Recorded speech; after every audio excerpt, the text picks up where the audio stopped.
On this episode, we talk about Edge and Christian on Stone Cold's podcast, The New Day is equal to the Dudleys, WWE 2K16 roster update, Johnny Curtis, the Lana storyline, and tons more right now on Byte That.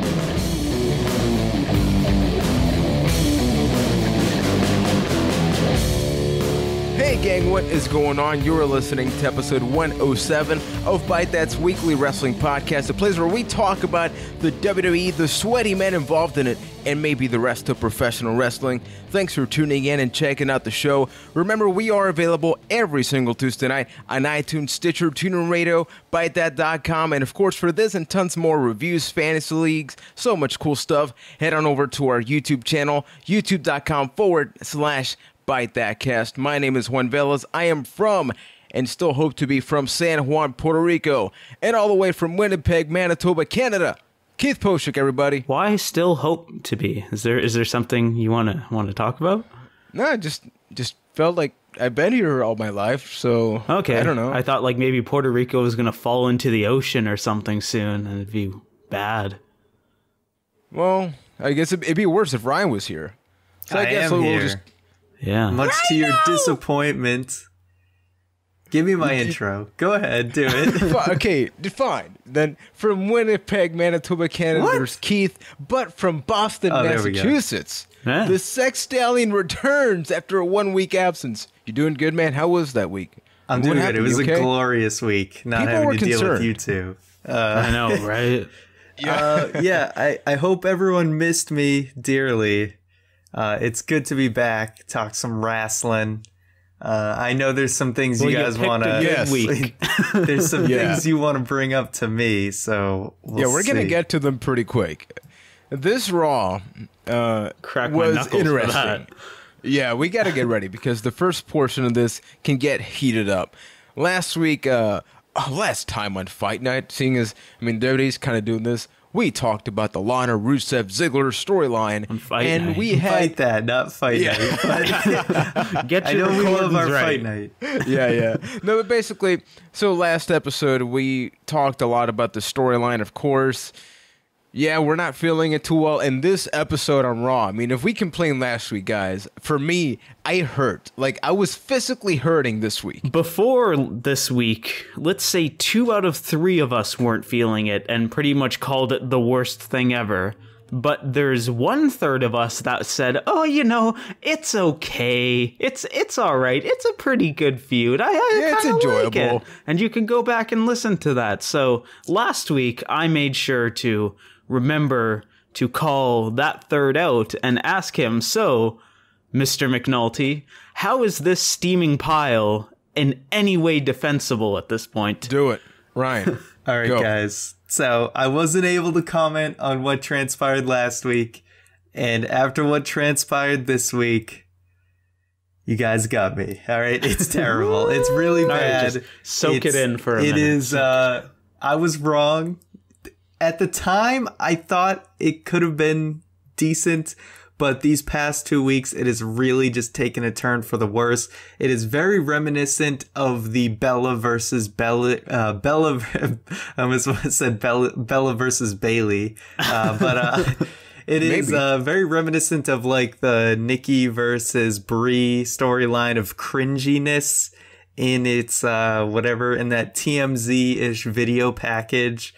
Was just downright awful. So and not only was it bad the first time, but they really showed how bad it was the 5th time they played that video on Raw. Oh my god. Yeah, it was confusing, okay? Because when they first played that, honestly, I kind of enjoyed it. But I was thinking to myself, okay, they're in on the joke with us, guys. Like, they are purposely doing this all out, terror bad. So I may dig it. But then Summer Rae comes out, and then we get the Rusev segment, and then I got confused because, that highlight package was full-on parody, but then we have Summer Rae crying her eyes out, and nobody's in the arena is buying it. It was just cringy and uncomfortable. So what the hell are they doing with this? Because they tried to get the worst of both worlds, and we got the worst of both worlds. I don't know. I mean, what did you say last week? Like your friend cared about certain segments that you thought nobody cared about. Maybe they're trying to get that reality audience or whatever. Who is this for? Yeah, seriously. The reality TV audience, maybe. But they dedicated multiple segments to this. Now, let's take a step back, because of course this Raw wasn't just about that. There was a lot of negative feedback on this Raw. I forget who it was, but there was another podcast or website that said this was the first Raw they tuned out of midway through in about 5 years. Now, we've made fun of Sheamus versus Orton. I mean, I saw that match live, and we saw the exact same match piece by piece on this Raw. But they put the two segments together. Like, we had the Rusev Lana thing and then Sheamus Orton. And at that point, I think I fainted. So I don't know what happened after that on Raw. Was that a little too much for you guys? I mean, come on. I'll be honest. Yeah, it was a Raw that you could easily tune out of, and I may or may not have done it at the time. It just, you know how there's those Raws that feel very bleak and kind of by the numbers? This is about the definition of by the numbers. Like, you had the New Day versus Primetime Players on there. Seen that 100 times. You've had the whole Rusev Lana thing that's been dragging forever at this point. And then you had Orton versus Sheamus, which you've seen 100,000 times at this point. There wasn't anything new or really exciting going on Raw this week. There was a few decent moments. There was a few high points. I'll put it that way. There was a fantastic segment, which I'm sure we'll talk about in a little bit. But as far as like the Sheamus Orton thing, I couldn't even tell you if the match was great or not, because I just didn't care enough to pay attention. I'll be completely honest with you. They could have had a 5-star match, but I am so done with that feud that I basically gave it no attention at all. Yeah, I think so much of this Raw felt like a recap episode. Maybe some people weren't buying into the storylines or something, so the writers felt like, oh, let's make sure people really get what these storylines are about. So let's just have Sheamus go out there and just remind Seth Rollins, I have the briefcase, and then he walks out. Like nothing, no real large threat. Just saying, hey, you got 2 matches at Night of Champions. I mean, mathematically speaking, that's pretty good for me. So let's actually bring it up to the opening of Raw. Seth Rollins has been on fire. Of course, he had his statue stolen last week, so we're still trying to figure out what's up with that storyline. Kind of ridiculous how that statue has become just a key point of this entire feud. Yeah, it's been more than a week, actually. It's been a couple weeks now. Yeah, it's a couple weeks now, yeah. So we have Night of Champions, double match. Seth Rollins is on double duty there, but then we go back here. Sheamus comes out, as I mentioned. This is the first time in a little bit that Sheamus is openly back in the title scene in some form. Now, given that we don't care about Orton Sheamus too much, do you like the fact that he's hinting? Traditionally, this usually means nothing's going to happen, but maybe it will?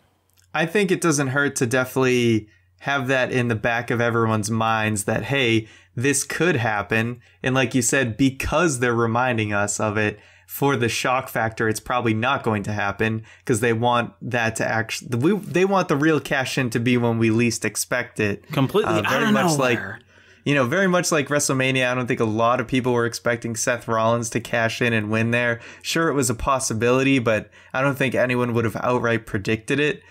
So this is definitely like, hey, you're going to see a cash in tease, but maybe it won't actually happen.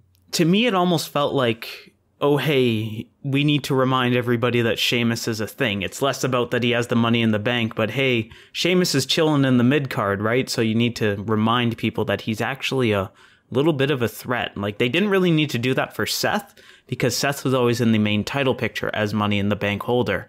So it was almost more like, hey, guys, remember Sheamus? He's kind of threatening, kind of, sort of, not really. Just a quick update.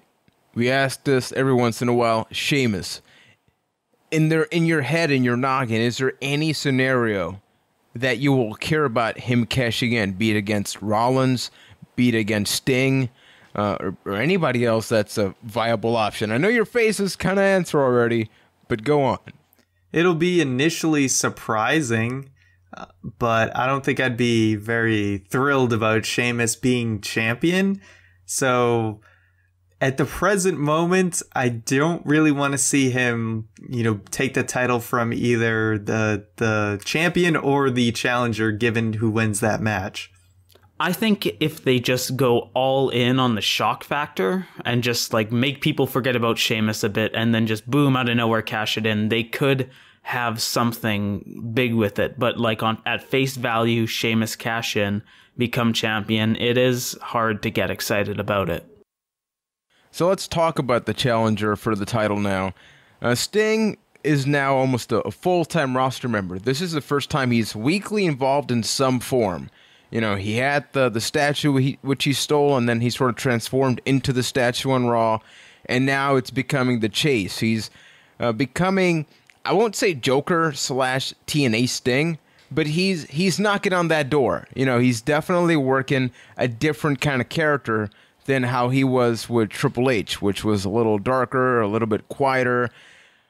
Do you like this? I mean, considering he's a contender, so he should be involved in some form.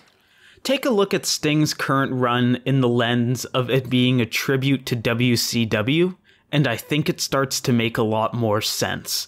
Because think about the reasons that Sting is feuding for the title. It is A, because of a statue, and B, because he wants to prove that one wrestler is not as good as another wrestler. That is some WCW levels of BS right there, as far as weird reasons on why someone would feud. So I'm really starting to think that Sting is just one big tribute to that company. Yeah, I mean, it seems like the feud is kind of for the wrong reasons. Like, you'd think they could come up with better reasons for Sting to want to challenge Seth Rollins. I mean, the statue stuff, it's kind of typical babyface messing with the heel. And I think all that's fine. And I don't care that he's acting more Jokerish, because it's something more than just I'm dark and mysterious and I'm appearing or whatever. You said a stereotypical or something that a traditional babyface would do.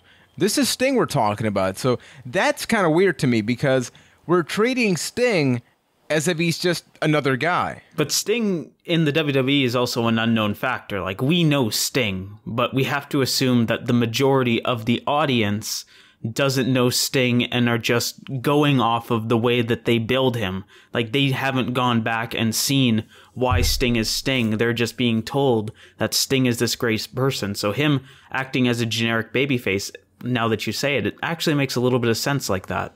I mean, that just kind of falls in line with weeks back when we talked about the whole problems with WWE creative and how, like, babyfaces do the babyface things and the heels do the heel things.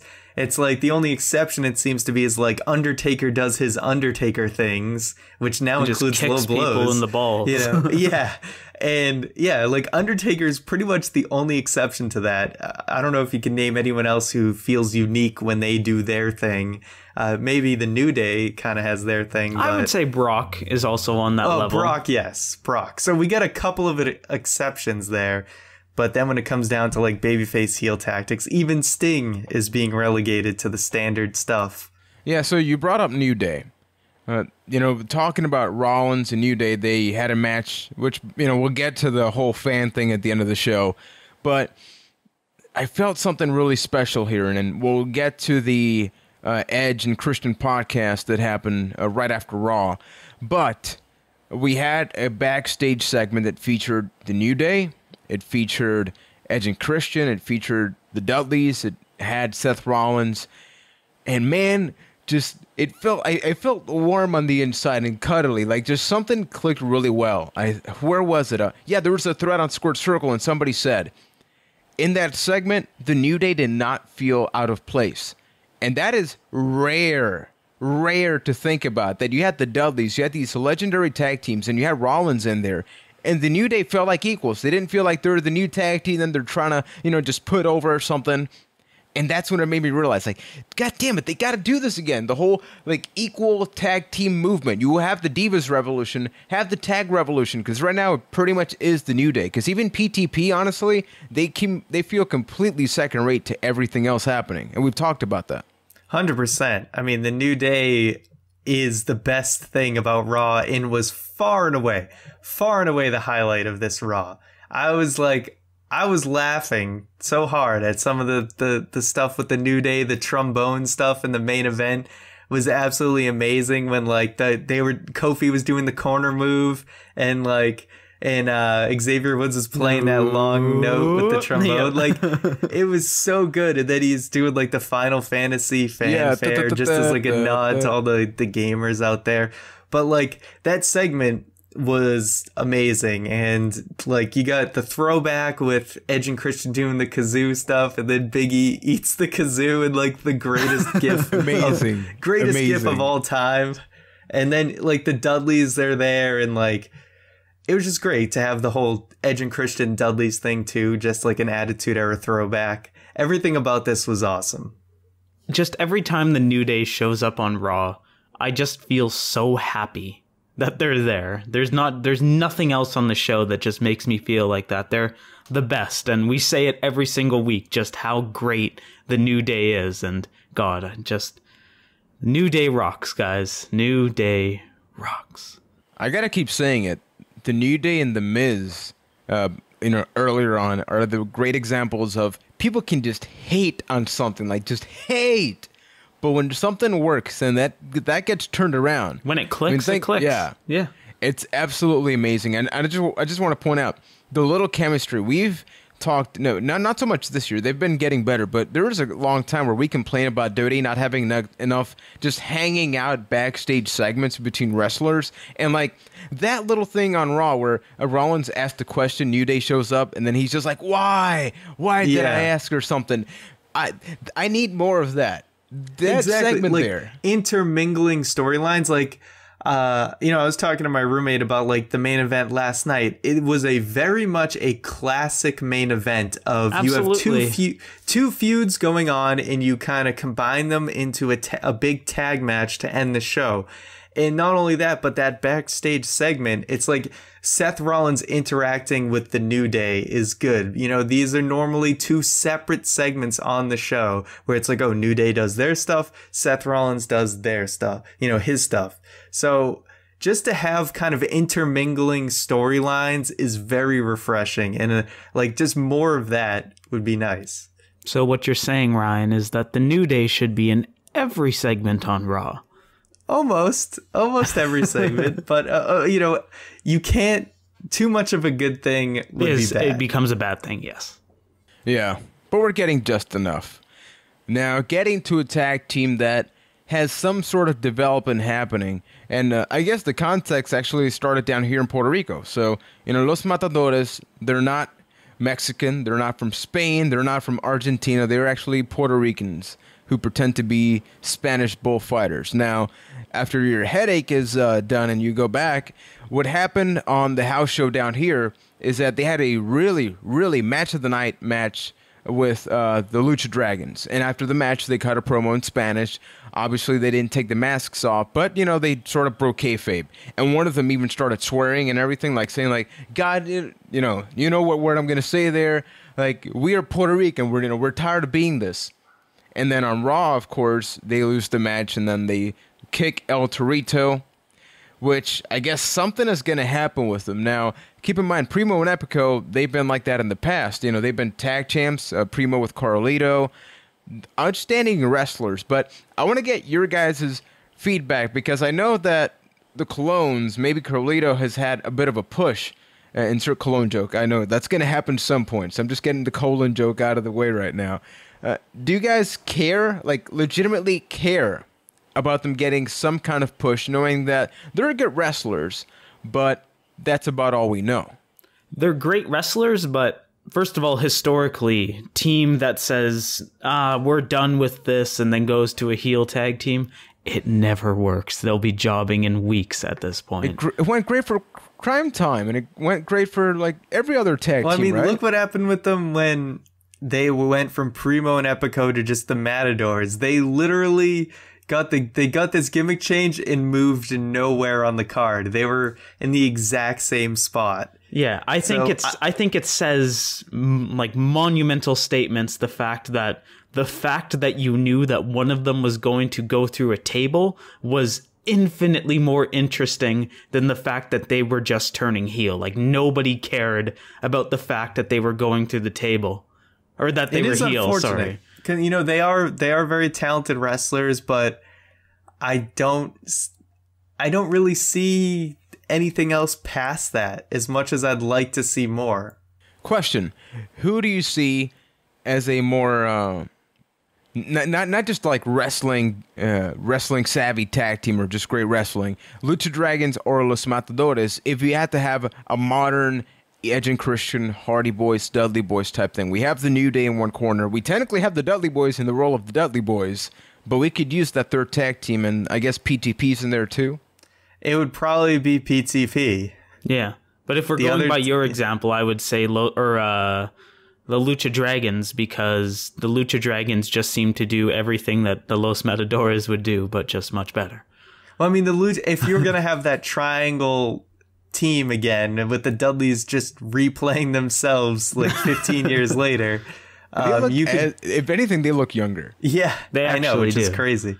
I mean, the Lucha Dragons could play like the Hardys role, sort of, because they get that high-flying aspect to them. And I guess the New Day would be like the Edge and Christian, which would kind of make sense with the whole like silliness and all of that. But we don't really see them as like that violent side quite yet. Well, we always have that. But as far as like popularity and charisma, I think PTP just kind of has something over the other two teams. Absolutely. I'm just so happy that the tag team division, it looks like it is legitimately moving into a good spot. And not like before, because before we had a bunch of tag teams whenever we were saying like, oh, great, the tag team division's back. But you never felt like there was anybody that could equal any other old tag team. And the Dudley Boys being back, I mean, that goes such a long way into making sure this works. Now, the last thing I want to bring up for right now is, of course, Nikki Bella has had the title for a very long time, to the point where next week, if she manages to defend the championship against Charlotte and retains, she will be the longest reigning Divas champion in history. Is that match not happening at Night of Champions? No. Really? Oh. I thought that was Night of Champions. Okay. Well, because Charlotte said that she's going to try and take the title before she breaks the record. Oh. Yeah, so, because technically next week during Raw, at some point... I paid attention. Yeah. Well, I mean, that's pretty much what I was going to say, is I really like that they're actually giving a diva a chance to break the record, because how anticlimactic would it be if just like next week, hey, I'm Nikki Bella, I just broke the record and I haven't defended the title in 2 months. So they have to add some drama to it, and I think it's good that, they're giving Charlotte that chance, giving us one last hope that maybe the record won't get broken.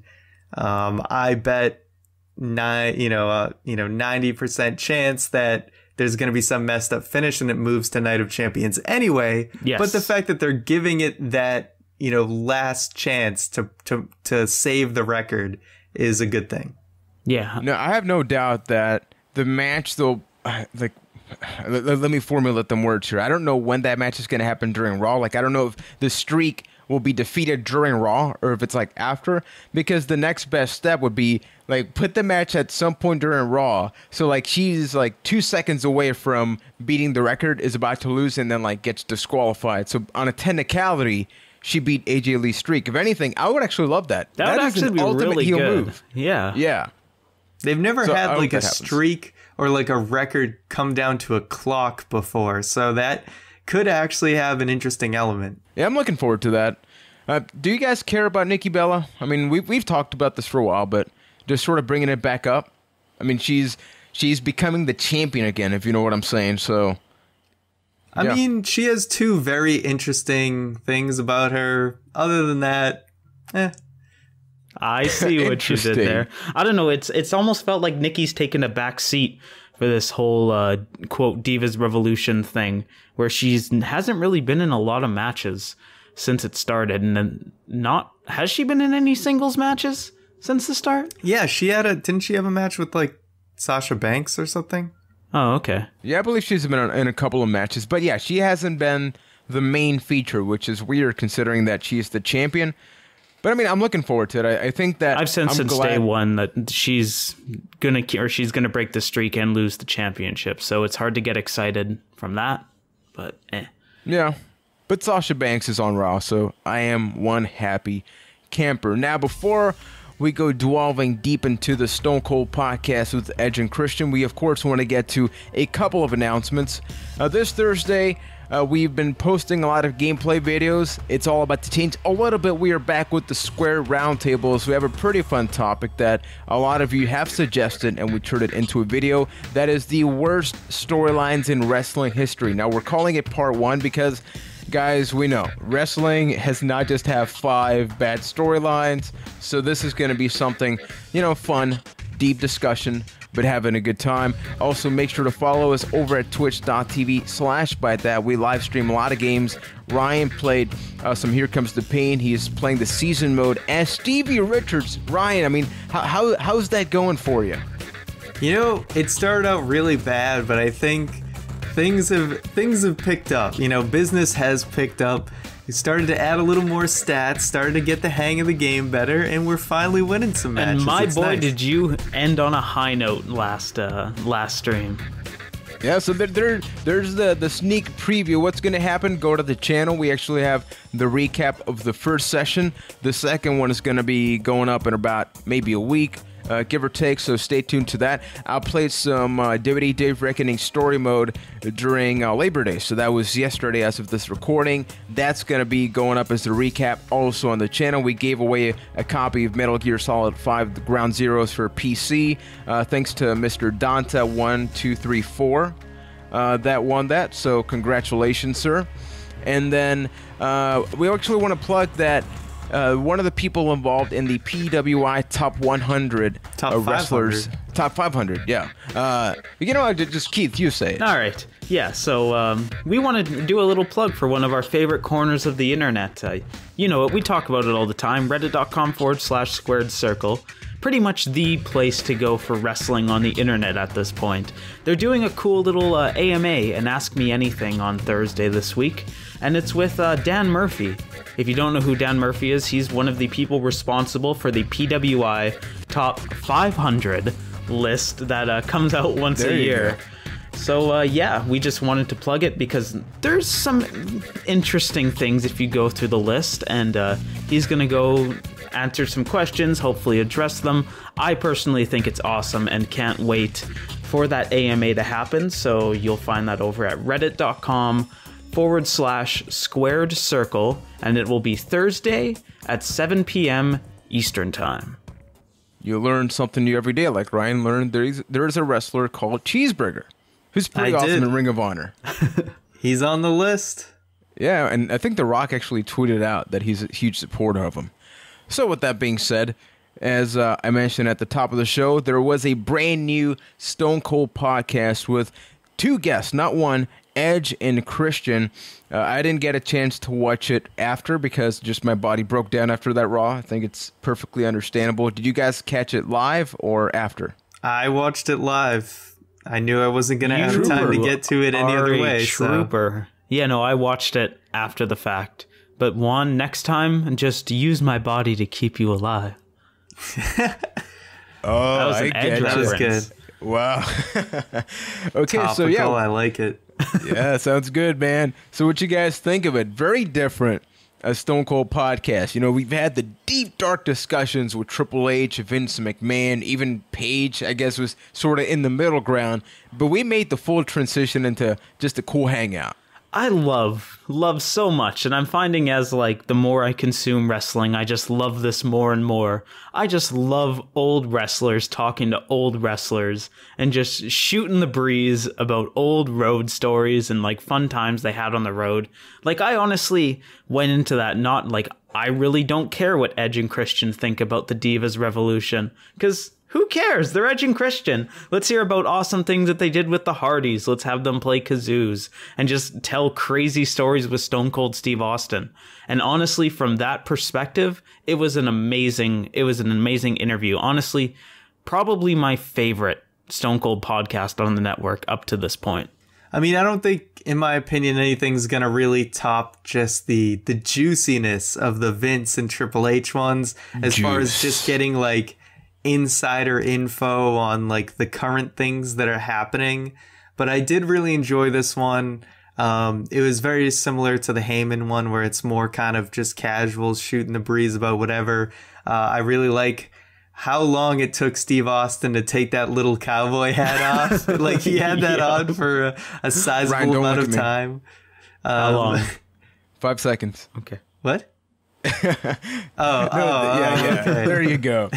No, honestly, this podcast made me realize, as much as I would have loved to meet Stone Cold as a wrestler, I would have just loved to hang out with the damn guy. I mean, he sounds so awesome. The reason I say the "don't look at me" thing, it's not because I'm being mean to Ryan, but one of my favorite anecdotes, of course, listen to the podcast or watch it on the network full to get this, but they actually talk about a situation where they're in the midst of a very deep storyline segment happening in the middle of a ring. I won't specify which, so you have that. And then they basically play a rib on each other in the deepest, darkest point they can possibly do it in. And it's between Edge and Christian and Stone Cold, who apparently hung out a lot. That's something I didn't really know. And it's just awesome to think about that. You know, that you have your Rocks, your Stone Colds, but then they just hang out with family. people, yeah. Or one of my favorite stories that came out of it, and once again, I won't go into detail, is Wrestler Court, and how they start talking about Wrestler Court, and just seeing like how fascinating stuff like that is. It's so ethical. I know, and even right? just kind of like how Christian was involved in the origins of like the what chant. Yeah. So there's a lot of little tidbits of information to take away from it, for sure. So basically, Christian is responsible for destroying wrestling, is what you're saying, Ryan. Half responsible. Somewhat, maybe. Yeah. But yeah, overall, now that we've had just a complete switch from that which was the Vince McMahon, the Triple H podcast, with Stone Cold, because we had the Jericho one, but with Stone Cold, do you think you prefer the more serious tone interview, or do you want to see more of this happen on the network? I want to see more of this happen with Stone Cold, if that makes sense. Like, it's almost like I want the best of both worlds, where I like the less serious things. Like, yeah, the juiciness is awesome, but it's just fun to see Stone Cold have fun with his guests and have Stone Cold do it, not Jericho. Poor Jericho. We love Jericho. I love his podcast. I'm not saying Jericho's is bad, but I like Stone Cold's more. I should say that. All right. Well, I say, give me the juice. All right. I want all the juice, baby. I enjoy these ones with like Edge and Christian and stuff, but I'm a sucker for all that inside info, man. I just gotta have it. Well, people, if you definitely like juice, make sure to check out Juice Box, available for no. See, that's something I hate about Jericho's podcast. I don't like that. 100% juice for 100% kids, man. Sponsored by Juventud Guerrera. We made the full transition there. Yeah, we went deep in there, man. It's not about donuts anymore. It's all about that juice. The juice. Apple. Orange. It's nutritious. All orange. Cranberry? Delicious. No, it's all orange all day. Cranberry only goes good with vodka. Oh. Well, I wouldn't know, so. Okay, so let's go to some, speaking of juice, the next thing is a little, it may have a spoiler, because there was an oops on the WWE.com website, so when that's about to happen, I'll make sure I'll give you the cue, so you can skip a couple of seconds, and then you'll hear Keith possibly singing, but we're talking about the 6-man tag match that's about to be happening at Night of Champions. It is the Wyatt family taking on Dean Ambrose, Roman Reigns, and then a mystery partner. Now, this is where you skip a couple of seconds, so I'll give you a second. Pull us out of your phone, your pocket, I mean. There we go. Okay, so there was a rumor that Baron Corbin was spoiled to be the tag team partner. There's actually a screenshot that happened, along with a full description that went on the website. Obviously, it got taken down within minutes, but the internet being the internet, that happened. So hypothetically, someone said it could have been just a Photoshop gag, so yeah, that's also out there. I'm kind of leaning more towards that personally. Well, then let's just have a general conversation. Let's say this person is not from the current roster, not like an obvious Randy Orton or something like that, who would you like to see that is maybe in NXT or hasn't been on TV for a while to be the third man? Honestly, I'd like to see Rhino be that third man on NXT. I think Rhino would have great matches with somebody like Luke Harper in the most like visceral, violent, just beat the living bejesus out of each other matches. I could see it being Kane, who I know is a great up-and-comer in the NXT Good-looking division. kid, man. Tighten up that I can't really choke think slam. of anyone else who I feel like would really just make sense besides the name you mentioned. Really? You don't like Rhino? No, I think Rhino's not a bad pick. I was just trying to think of different ideas. Let me throw a name at you, Ryan. You'll let me know what you think of this. What about Samoa Joe? Absolutely. That is a good one. No. All right, that didn't come to mind immediately, but I think that would be a really awesome option. Now, I thought of Samoa Joe because I'm thinking, who's somebody that, people have definitely heard the name of, maybe are not too familiarized with. It's easy storyline-wise. Why did Dean Ambrose and Roman Reigns pick him? Well, people say Samoa Joe's going to kill you. Obviously, they would probably change that. But I kind of like to see that. Like, no nonsense, just like, I'm going up to the main roster to kick some ass. Maybe it's like a one-time appearance, because I don't see that as a full-time thing. So if that's the case, I think it should be Samoa Joe. It just seems too soon for Joe, you know what I mean? Well, this guy's been wrestling for, 2-3 years? Plus then another 13? Well, yes, from that standpoint, yes, Joe's been wrestling a long time, but he hasn't been in developmental for very long, right? Like Kevin Owens. Like Sami Braun Zayn. Strowman. Or like Braun Strowman. Yeah, that guy got the pass of a lifetime. Audible. Okay, so let's just leave this in the back burner, of course. We Just may don't be getting have some it be more Randy hits. Orton. There we go. Okay, we said okay, it. can we can't we be have a- Randy Orton. Yeah. Just don't be. Thank you. If you're listening, WWE, no Randy Orton. Just don't do it. I know you want to do it. Just don't do it. Thank you. Ryan, what if he came out in riot gear? Would that change it? A little bit, just a little bit, but don't do it.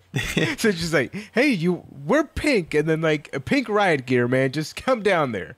Oh, Perfectly Jesus. okay. But No. I mean, I guess from the point if they're just going to feed Randy Orton to Strowman, then I guess. No.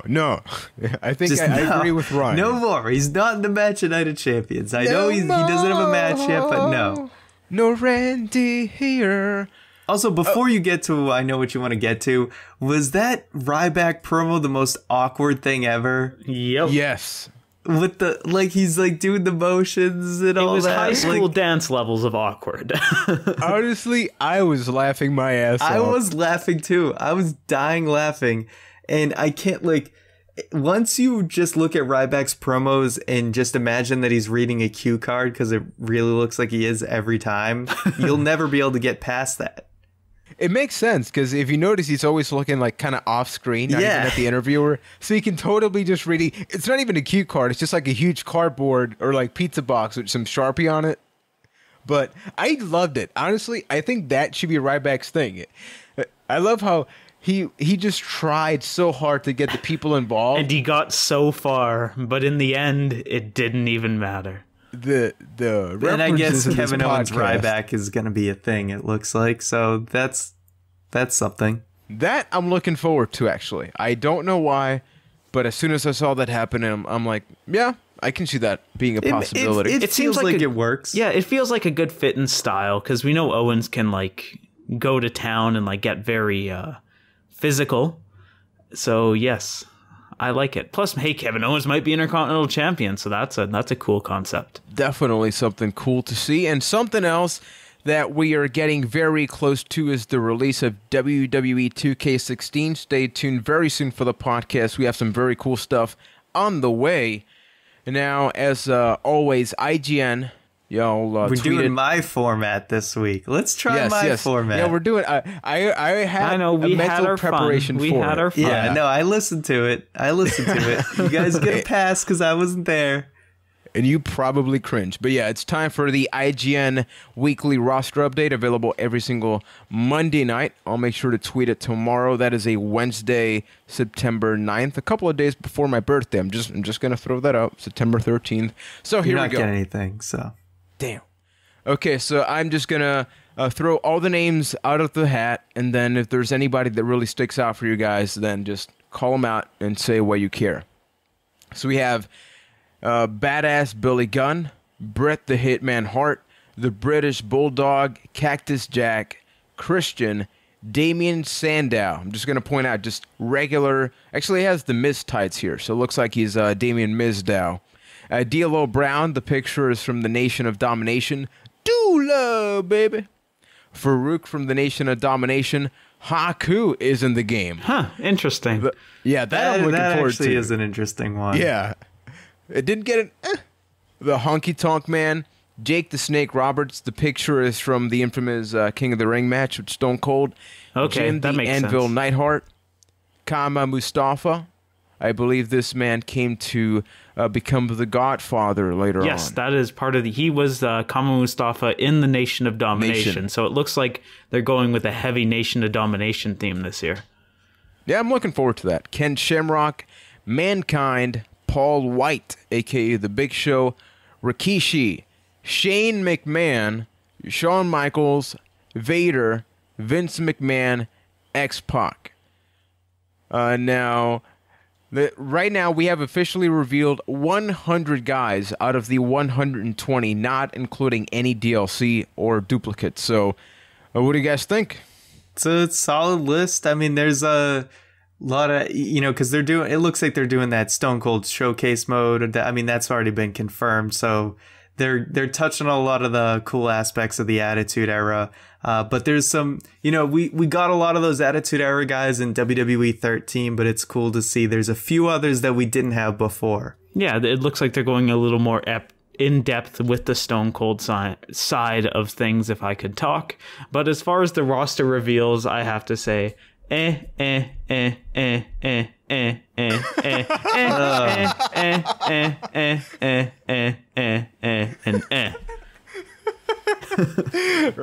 almost passed out, man. Yeah, man. This is why I try to have a new format to avoid things like that. That's why you can't have nice things, Ryan.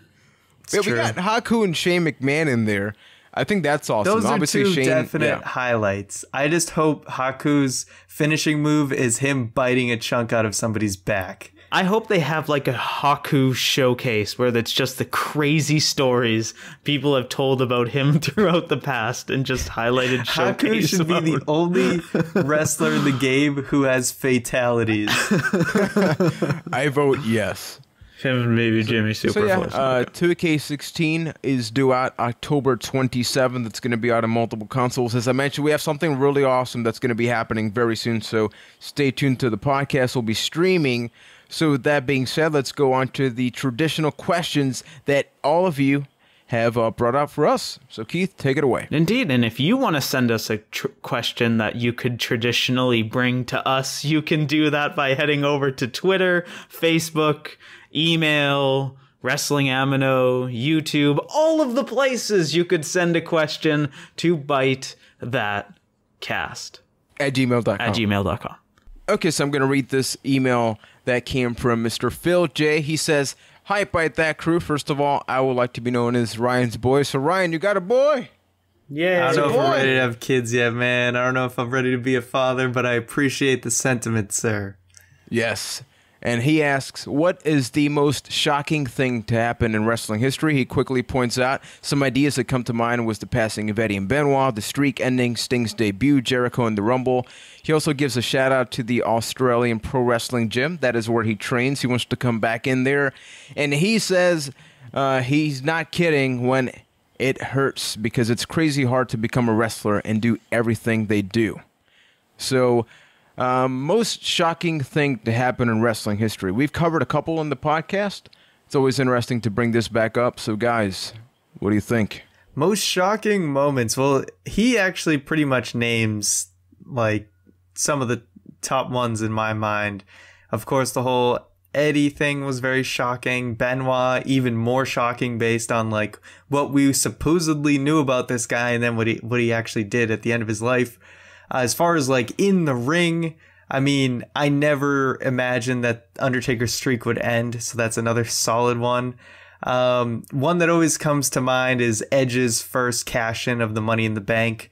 You know, one of my favorite moments ever in wrestling, and partly because of how surprising it was, and that I just, at that time, the way Cena was booked, you just would have not expected it. So those are my top ones. I mean, you named some of the powerhouse picks. Yeah, one that kind of usually gets forgotten, but in my opinion is one of the most shocking moments in wrestling history, is the night that Stone Cold Steve Austin walked out. Like, that usually doesn't get mentioned when talking about shocking moments, but that's probably, at the time, one of the, if not the craziest thing to ever happen in wrestling, because it just came so out of nowhere, and it was Stone Cold Steve Austin, the number one guy, said, "Yo, I'm out." It was shocking, for sure. You actually stole my pick. I was going to say that.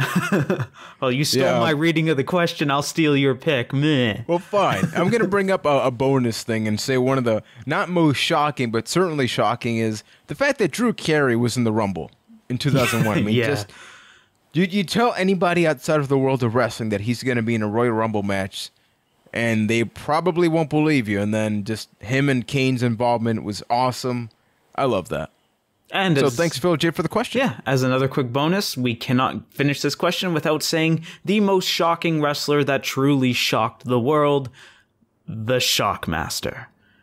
On to the next question coming in from Jack A, and he asks, what's been your favorite John Cena match since he started in wrestling in 2002? So, favorite John Cena match of his whole career. Okay, so what I feel, I'm just going to throw it out there, John Cena, CM Punk, Money in the Bank.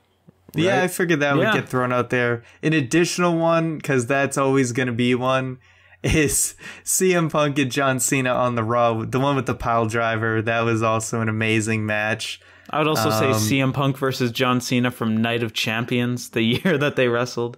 There Cena was also versus Shawn. The 1 hour match on Raw. Yeah, with amazing Shawn Michaels. match. Yeah.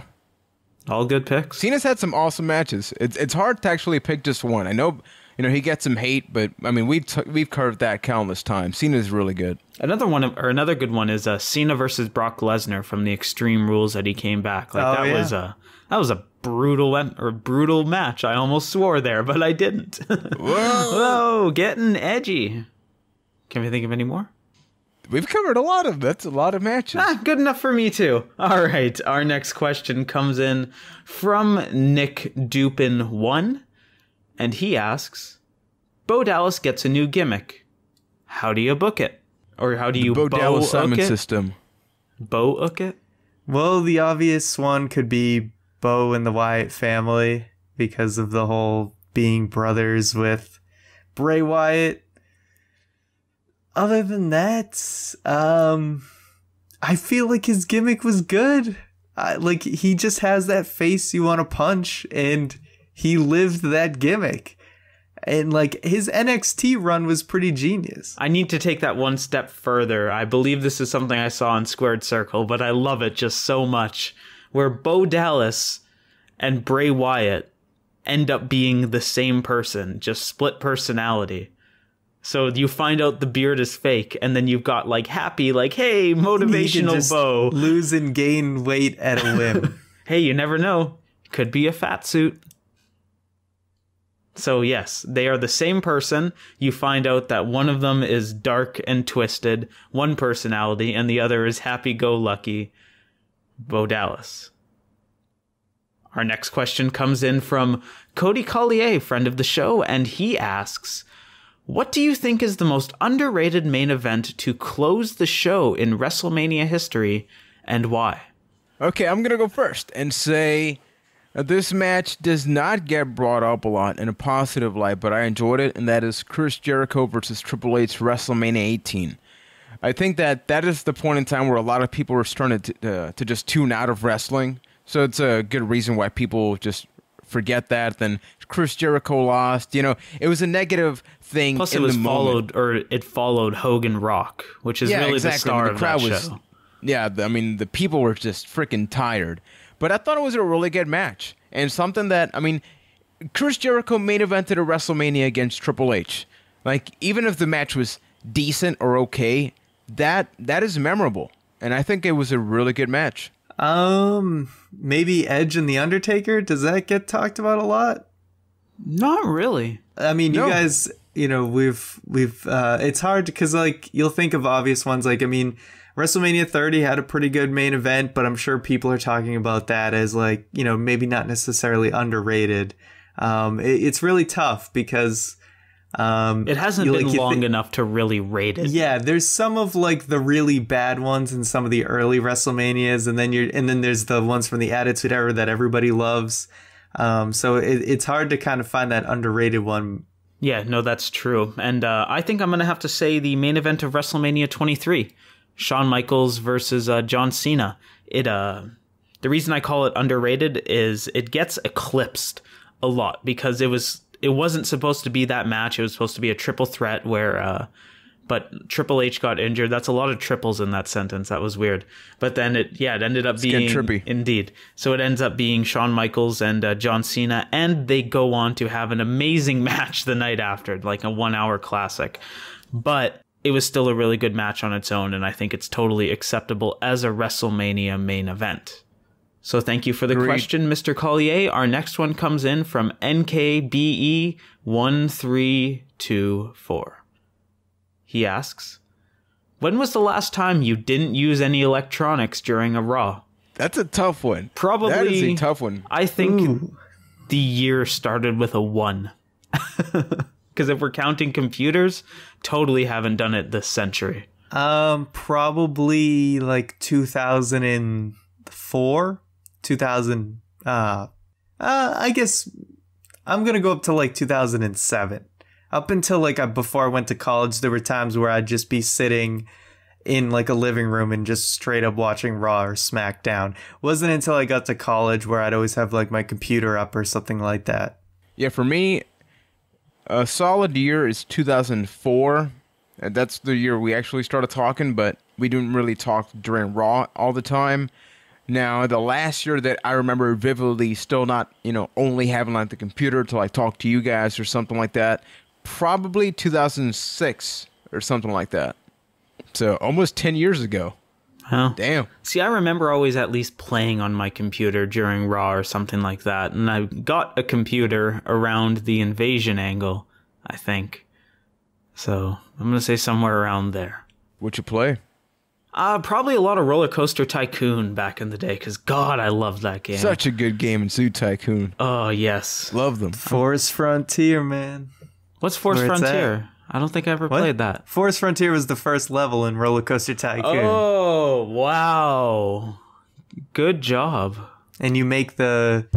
Woo, I hit my mic there. You make the that loopy thing, the one loop that's supposed to kind of go backwards. But Yeah. You crank that speed up and the thing just flies right off. And then it flies right off. Yeah, I would just do like the up ramp that had no down, so they would just fly into the abyss. What's it, Mr. Bones, like Wild Ride or whatever? Someone made a ride that went on for like hundreds of days. That's Really? awesome. Wow. Yeah, that's funny. Now that I'm thinking about it, Roller Coaster Tycoon was the first game I ever modded. Like, I went on the internet and downloaded modded roller coasters. Man, what a good trip down memory lane.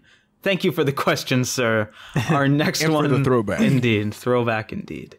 Our next one comes in from Mr. Barna Johnson, or as we call him, Barnaballs. He asks, what are two moves that seem to work together really well in a sequence? His example is the pedigree and super kick combo. I have a really good answer, but I want to see if anybody else puts it out. Okay. Because it's too obvious. Mine is the combination of the Walls of Jericho and Crippler Crossface that Chris Jericho and Steven Richards used to do when they were a tag team. First wrestling show I ever went to, it was Redacted and Chris Jericho versus William, or like it was a triple threat or something, and they did the Crossface and Walls of Jericho on Regal. Wasn't that the coolest move? Another combo was like the Twist of Fate into the Swanton was another yes. cool one. See, for me, I'm actually not going to choose a tag team move or double move like that. I'm just going to say the stunner. Because, I mean, I sort of get where the question comes from, but I'm just thinking, what are two things that in a sequence just work? And I think everybody forgets there's a kick before the stunner, and there was a stunner that didn't have a kick, and that just looked wrong. But it wasn't until he hit that kick, you know. Same thing with the pedigree. Although with the pedigree, you can get a non-kick one, and it still looks all right. But the stunner is just so legendary, super simple, and technically, I can shoehorn that in with this answer. All right. Scrolling. And our final question of the show comes from Mr. True Prince of Pro. And he asks, each of you must say at least one good thing about the legend that is Johnny Curtis. Should Johnny Curtis be in the Hall of Fame? Yes! Yes! Also, was he the only one that wanted Seth Rollins to punch out that fan who jumped the barricade on Raw? Fans really need to know their place. You weren't the only one, sir. We kind of didn't really talk about that, but... Well, we were going to leave that here. So I'd say let's answer the first part, because, yeah, we can definitely dedicate a couple minutes to that. For me, I'm just going to say, I mean, Johnny Curtis, first of all, just overall awesome. I can talk about it for a couple hours. I'm just going to say the man kidnapped Matt Striker. I mean, that's it. I mean, can you give a better answer than that? I'm probably the only one that even watched Johnny Curtis out of this group. One good thing about Johnny Curtis is that he isn't on TV anymore.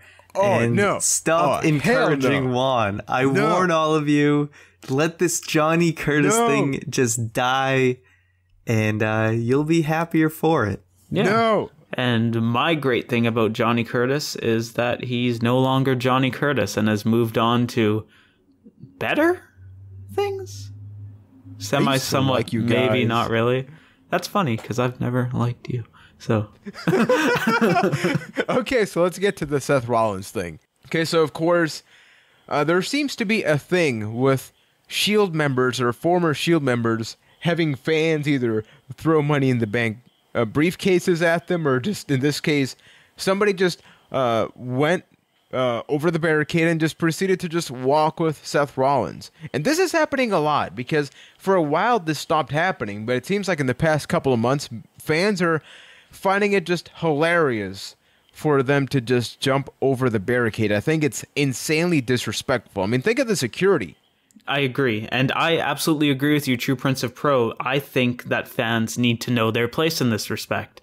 You know why it didn't happen a lot back in the day? Because people would get the crap kicked out of them if they decided to jump the barricade.